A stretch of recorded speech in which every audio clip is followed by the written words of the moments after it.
My parents used my college fund to pay for my sister's wedding, and they expect me to forgive them.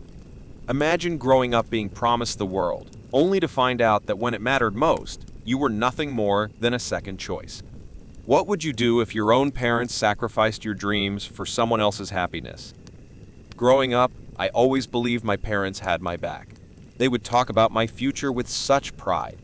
I remember sitting at the dinner table hearing them say, "Daniel, we're saving up for your college. You'll have every opportunity we never had."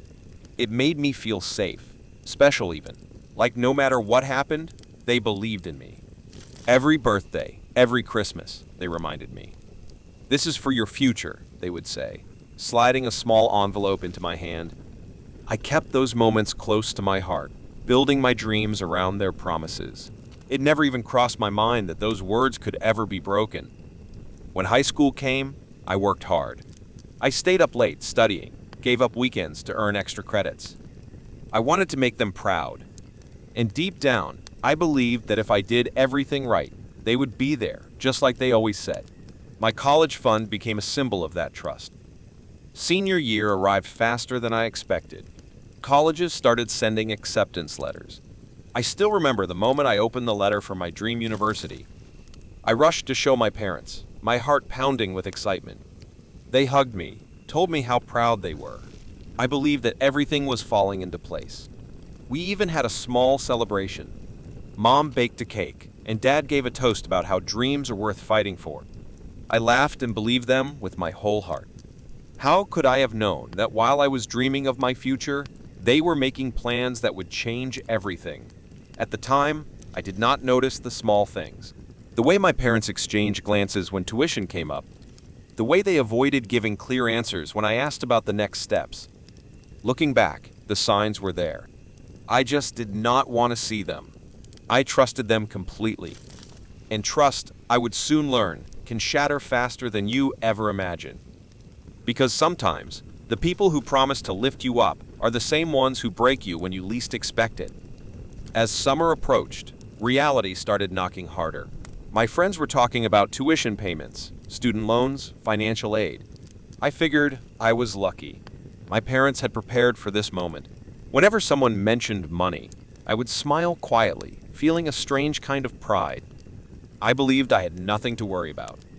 Then, one evening, I overheard something that did not sit right.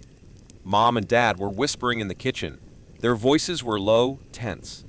I heard phrases like, "We'll figure it out, and it's just one time." When I stepped into the room, they froze. Mom forced a smile and changed the subject. At first, I brushed it off. Maybe they were stressed about something else. Life had been tough lately, and I did not want to add to their burdens. But that uneasy feeling stayed with me, like a small crack had appeared in the picture-perfect image I had held onto for so long. Then came Emma's engagement announcement. My little sister, the golden child, had gotten engaged to her high school sweetheart. The whole family exploded with excitement. Mom started planning immediately. There were discussions about venues, dresses, catering, flowers. It felt like the wedding had become the center of everyone's universe overnight. At first, I was genuinely happy for her. Emma and I had always been close, even if she was obviously the favorite. She deserved a beautiful wedding. But as the months went by, the wedding grew bigger and bigger. Costs piled up. Every conversation seemed to revolve around money. Big money. I began to wonder how my parents were managing it all. Lavish weddings were expensive. Whenever I asked about college paperwork or deadlines, they waved me off with vague answers. "We're working on it, Daniel," they would say. "Focus on your finals. Let us handle the details." And like a fool, I trusted them. One night, I came home late after a study session. As I passed by the kitchen, I heard my parents arguing, and this time, I stopped to listen. Their words, sharp and hurried, sliced through the air and straight into my heart. That was the night I learned the truth. That was the night everything I believed in came crashing down. I stood in the hallway, frozen as their words drifted toward me. "We had no choice," my mother whispered harshly. "The deposit is non-refundable." Emma would be devastated. My father muttered something about needing to make sacrifices. My stomach twisted as a terrifying thought crept into my mind. I did not want to believe it. I stepped away quietly, my heart racing. I needed to calm down, to think. Maybe I had misunderstood. Maybe they were talking about something else. I repeated that thought in my mind over and over, like a prayer. But deep down, I already knew. I felt the truth gnawing at me, cold and merciless. The next day, I could not focus on anything. Not my classes, not my friends, not even Emma's endless wedding chatter. I found myself checking the savings account that my parents had set up for my college fund. It was something I had never felt the need to look at before. I trusted them. My hands trembled as I logged into the account. When the screen loaded, I stared at it in disbelief. The balance was almost zero. Barely enough left to buy a decent laptop, let alone pay for a semester of college. I blinked hard, thinking it had to be a mistake. It wasn't. My chest tightened painfully. I could barely breathe. Years of promises, years of reassurance, wiped out in one cruel stroke. I sat there, staring at the screen, feeling like I had been punched in the gut. The betrayal was not just about the money. It was about everything the money had symbolized. That evening, I confronted them.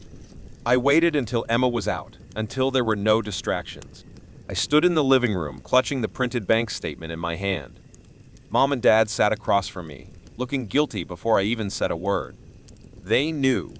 They had known all along. "You spent it," I said, my voice hollow. "You spent my future on a wedding." Neither of them spoke at first. Then my mother started crying. My father looked away, ashamed. They tried to explain, tried to justify. It was for family. It was for Emma's happiness. They thought I would understand. But how could I understand when they had chosen her dreams over mine? How could I forgive a betrayal that cut so deep it changed the way I looked at them forever? I stood there, gripping the bank statement so tightly that the paper crumpled in my hands. My mother sobbed quietly, and my father refused to meet my eyes. The room felt heavy, like the air itself was thick with betrayal. I had trusted them completely. Now, that trust was lying broken at my feet. "You promised," I said, my voice shaking. "You promised me that money was for my future. You promised me everything." My mother covered her face with her hands. My father finally spoke, his voice low and tired. "We did what we had to do, Daniel. You are strong. You will figure it out." Those words stung worse than the betrayal itself. It was not just about the money. It was about what they thought of me. That I would survive no matter what, while Emma needed their full support. That I could be sacrificed so she could have her perfect day. My dreams were disposable to them. I asked them why they did not tell me, why they lied and let me believe in a future that no longer existed. My mother said they thought I would be angry. They thought I would not understand. They thought I would forgive them once everything settled down. As if my dreams were negotiable. I walked out of the house that night. I did not slam the door. I did not yell. I simply left, feeling like a stranger in my own family. I sat in my car for a long time, staring at the dashboard, wondering how everything could fall apart so quickly, so completely. My phone buzzed. A message from Emma. "Hope you're excited for the wedding. It's gonna be amazing." I stared at it, feeling a wave of bitterness. She had no idea what had been sacrificed for her big day. Or maybe she did. Maybe she just chose not to care. That hurt even more. The next morning, my parents called. They begged me to come home, to talk, to be reasonable. They said family is about supporting each other. They said sacrifices are part of love. I almost laughed. Their version of love was not love at all. It was manipulation wrapped in guilt. And that was the moment I knew. I had to choose between keeping the peace or standing up for myself. I had to decide whether to be their afterthought forever or finally put myself first. I spent the next few days in a blur. I avoided their calls. I ignored Emma's endless messages about wedding plans.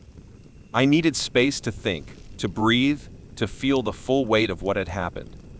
Every memory of my childhood felt tainted now, like cracks had formed in every corner of my past. One evening, I sat alone in a small coffee shop, staring at a notebook. I had written down all my options: loans, scholarships, part-time jobs. None of it would be easy. None of it was fair. But I realized something important as I looked at that list. My future was still mine to claim. I decided that night I would not be attending Emma's wedding. I would not smile politely and pretend everything was fine. I would not allow them to pretend that what they did was normal. Choosing her happiness over my future was a line they had crossed, and there was no going back. I sent my parents a message.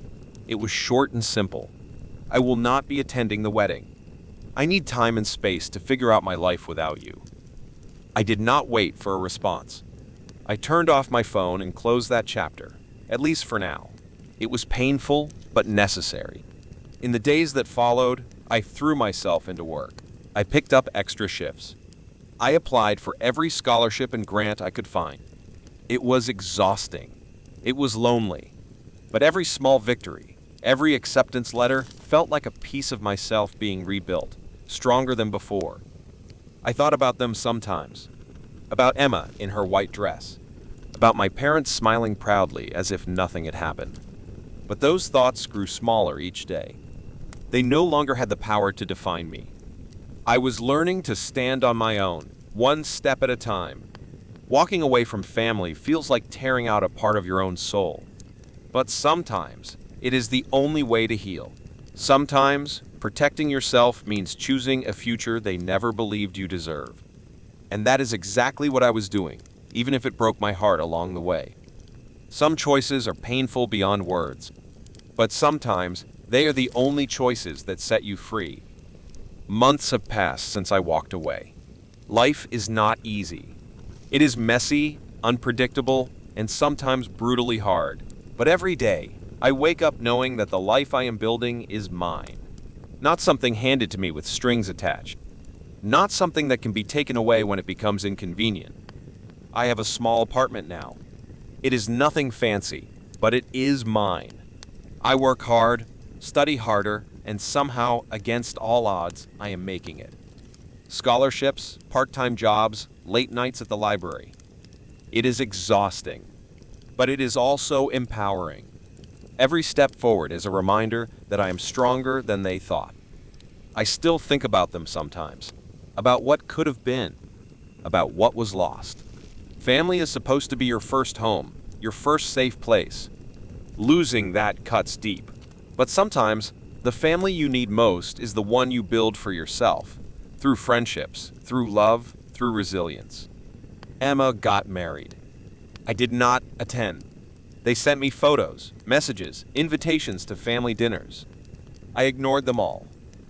Maybe one day I will find it in my heart to forgive. Maybe. But forgiveness is not something you owe to those who broke you. It is something you give when you are ready, not when they demand it. For now, I am choosing me. I am choosing to heal, even if it means doing it without the people I once trusted most. It is not the path I wanted, but it is the path that will make me whole again. And if you were standing where I am today, if your family had sacrificed your future for someone else's happiness, would you find a way to forgive them? Or would you, like me, finally choose yourself?